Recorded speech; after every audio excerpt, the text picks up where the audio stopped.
with someone about possible things that may happen in the future. And this, particularly applies to this country, but could also apply in other places where there are very difficult circumstances going on. And so this is not about being passive. This is not about being involved. This is about paying attention to where we are right here, right now. In this country, there's some concern about what might happen around 19th, 20th of January because of the transfer of power from an outgoing administration to an incoming administration, and questions about what could happen. And although there's perfectly reasonable and legitimate questions, which I will get back to in a second, the fact is that's not happening right now. And so what I want to be doing is paying attention to what's happening right now in my space where I am, what's actually happening around me right here, right now. And so I can be in that space, because ultimately the complexity of kind of the way life is right now, it's enough. Just with what's going on right here, right now. I know all this stuff that may happen down the road. It's not happening now. I don't want to be there then. And I don't want to be there now. I want to be there then. I don't want to be there now. And this gets to another issue in the context of passivity and non-involvement.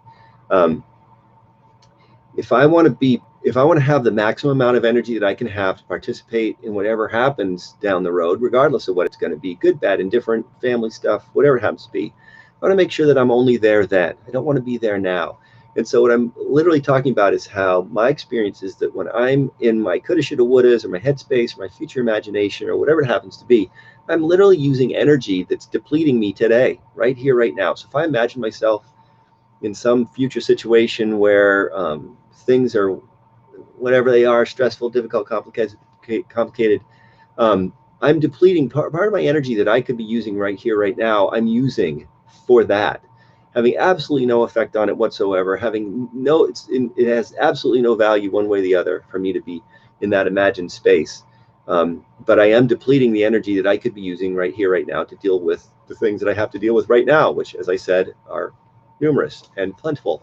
And I want to be available to those things now. So what really matters to me is when I take some time to pay attention to the difference between those two things, the difference between the things I can control, the things that I can't, and getting into that space, which is about where I am right now, and coming back to now, and coming back to here. And anybody who's watched these videos knows that I use breathing to do that. So I'm in through my nose, out through my mouth. So I'm allowing my diaphragm to extend. I'm coming back to where I am right here, right now, and using all the energy that I have just to deal with the stuff that is currently happening in my very local situation, and which as I've said, is plenty. And it's something that's it's come up a couple of times about how we're dealing with so much more on a day-to-day basis than at least I ever have before.